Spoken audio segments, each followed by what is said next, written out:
శ్రీ గురుభ్యో నమః. శ్రీమాత్రే నమః. మా భక్తి టీవీని ప్రోత్సహిస్తున్నటువంటి మా ప్రేక్షకులందరికీ ధన్యవాదాలు తెలియజేస్తూ 24 ఆగస్టు నుంచి 30 ఆగస్టు వరకు గల కాలానికి రాశి ఫలితాలు ఏ విధంగా ఉన్నాయో తెలియచెప్పుకుందాం. ముందుగా గ్రహస్థితులు. మిథునంలో గురువుగారు, కర్కాటకంలో బుధ శుక్రులు, చంద్రకేతు రవిలు సింహంలో, కుజుడు కన్య రాశిలో, రాహు గారు వచ్చేసి కుంభరాశిలో, ఇక శని గారు వచ్చేసి మీన రాశిలో. గ్రహస్థితులు ఈ విధంగా ఉండగా చంద్రుని యొక్క మార్పు వృశ్చిక రాశిలోకి వచ్చి ఉన్నది. అలాగే కర్కాటక రాశిలోని ఉన్నటువంటి బుధ సంచారము సింహ రాశిలోకి వచ్చి ఉన్నది. ఈ రెండు గ్రహాల మార్పులే జరిగి ఉన్నాయి. ఇక గ్రహ సమ్మేళనాల యొక్క పరిస్థితి ఏమిటి అంటే, బుధ శుక్రుల యొక్క కలయిక సున్నితమైనటువంటి ప్రవర్తన, చక్కటి ఆలోచన విధానము, అలాగే సునిశ్చితమైనటువంటి పరిశీలన, వీటన్నిటికీ కూడా కారణమవుతూ ఉంటుంది.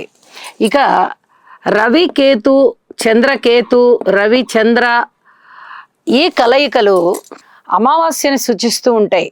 రవి చంద్రులు ఇద్దరు ఒకటే రాశిలో ఉండడం, అది త్రయోదశి, చతుర్దశి అమావాస్య లేదా అమావాస్య, పాడ్యమి, విదియ ఈ రకమైనటువంటి తిథులని సూచిస్తూ ఉంటుంది. ఒకే రాశిలో రవిచంద్రుల యొక్క కలయిక, అది కూడా సింహరాశిలో కలయిక జరుగుతూ ఉండడం చేత సింహరాశిలో ఏ గ్రహమైనా కూడా అత్యంత బలవంతంగా ఉంటుంది. ఇక్కడ రాశ్యాధిపతి రవి అవుతూ ఉండడము, అలాగే చంద్రునితో కలిసి కేతువుతో కలిసి ఉండడము అత్యంత బలమైనటువంటి పరిస్థితులు ఉంటాయి, ఆలోచన విధానం ఉంటుంది అని చెప్పి తెలియచేస్తూ ఉన్నాను. ఇక వారాంతంలో రవికేతు బుధుల యొక్క స్థితి వచ్చింది. చంద్రుని యొక్క స్థితి వెళ్ళిపోయి బుధుని యొక్క సంచారం వచ్చింది. అయితే రవి బుధ సంచారము ఇక్కడ బుధ ఆదిత్య యోగంగా తెలియజెప్పచ్చు. అలాగే బుధ కేతువుల యొక్క స్థితి కూడా కొంచెం ఏదన్నా చిన్నపాటి అనారోగ్యాలకు దారితీస్తుందా అనేటటువంటి ప్రభావం. ఎందువల్ల అంటే రాహు గారి యొక్క దృష్టి సోకుతుంది కాబట్టి అని చెప్పి తెలియచేస్తూ ఉన్నాను. ఇక గ్రహాల యొక్క దృష్టుల్ని మనం తీసుకున్నట్టయితే, గురువు గారి యొక్క 5వ దృష్టి కానీ, 7వ దృష్టి కానీ, 9వ దృష్టి కానీ కేవలం రాసుల మీదనే పడుతూ ఉన్నది. అలాగే శని గారి యొక్క 3వ దృష్టి, 10వ దృష్టి కేవలం రాసుల మీదనే పడుతూ ఉంది. అలాగే కుజుని యొక్క 4వ దృష్టి రాశి మీద పడుతోంది. 7వ దృష్టి శని గారి మీద, శని గారి యొక్క 7వ దృష్టి కుజుని మీద.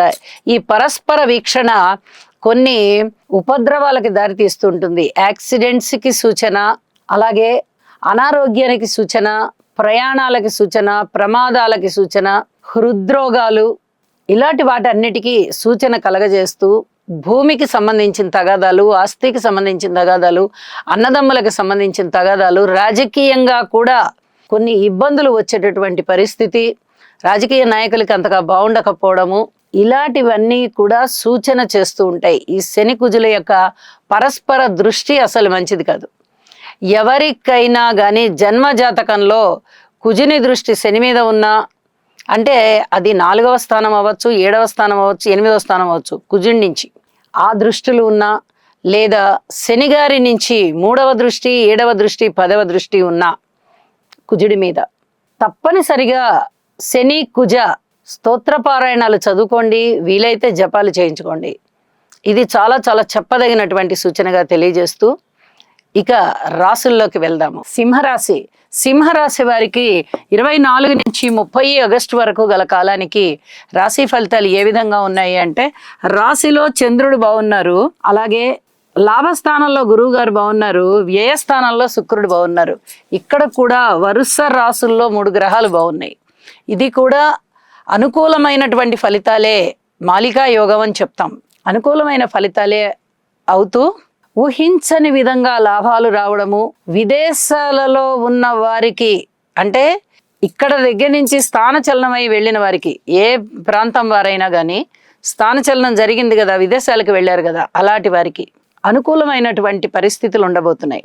ఇది చెప్పదగినటువంటి సూచన. అలాగే విలువైన వస్తువుల్ని కొనుగోలు చేసుకోగలుగుతారు, మాట తీరు బాగుంటుంది. దానితో పాటే చిన్నపాటి అపోహలు కూడా ఉంటాయి.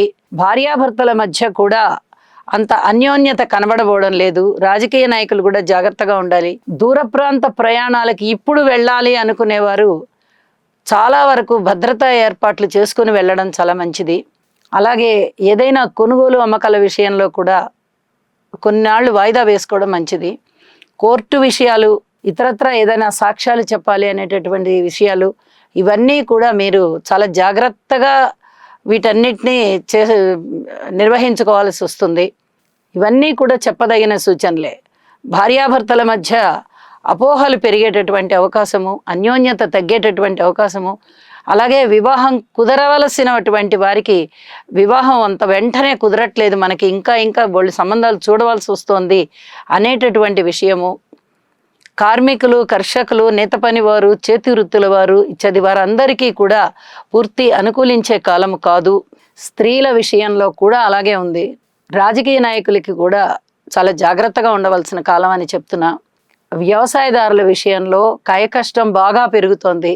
ఇక వారాంతానికి వెళ్ళేటప్పటికి రాశిలోకి బుధుడు వచ్చి చతుర్థంలోకి చంద్రుడు వచ్చి ఉన్నారు. ఇంకా అనుకూలమైన మార్పులు ఏమన్నా జరుగుతున్నాయా అంటే ఏమీ జరగబోవడం లేదు అని చెప్పి తెలియజేస్తూ ఉన్నాను. శని కుజ స్తోత్ర పారాయణాలు తప్పనిసరిగా చేసుకోండి. అలాగే రాహు గారికి, కేతువు గారికి, శని గారికి స్తోత్ర పారాయణాలు చేసుకోండి. 5 గ్రహాలకి కూడా దానాలు ఇచ్చుకోవడం చాలా చాలా మంచిది. ఓర్పు కలిగి ఉండండి. ఏ విషయానికైనా ఓర్పు కలిగి ఉండండి. గ్రహస్థితులు అన్నీ పూర్తిగా అనుకూలంగా లేని కారణం రాశిలోనే ఉన్నటువంటి కేతువు కానీ, రాశిని చూస్తున్నటువంటి రాహు కానీ చాలా ఇబ్బంది పెట్టేటటువంటి గ్రహస్థితులు కాబట్టి అత్యంత జాగ్రత్తతో ప్రవర్తించుకోండి అని చెప్పి తెలియజేస్తూ ఉన్నాను. ఇక శని కుజుల యొక్క పరిస్థితి చెప్పాలంటే నిజానికి శాంతి చేసుకోవలసినటువంటి విషయమే. వీలైనంత వరకు నవగ్రహ హోమాన్ని నిర్వహించుకున్నా కూడా మంచిదే.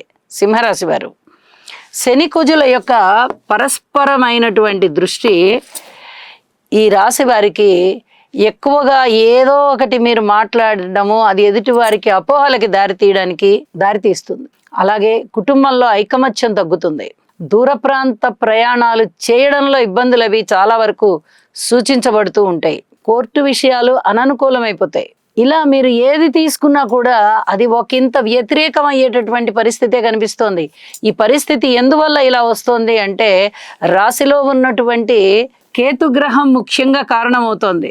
సప్తమంలో ఉన్నటువంటి రాహు కానీ, అష్టమ శని కానీ, ద్వితీయ కుజుడు కానీ చాలా చాలా ఇబ్బంది పెడుతూ ఉన్నారు. గ్రహస్థితులలో ఈ రకమైన మార్పు ఏదైనా జరిగితే ఇప్పుడు చెప్పుకున్న విధంగా ఉన్నటువంటి గ్రహస్థితులు ఏదో ఒక విధంగా పక్క రాశుల్లోకి వెళ్ళడం అనేది తటస్థించినప్పుడు మాత్రమే సింహరాశి వారికి కాస్త పట్టు విడుపు ఉంటుంది.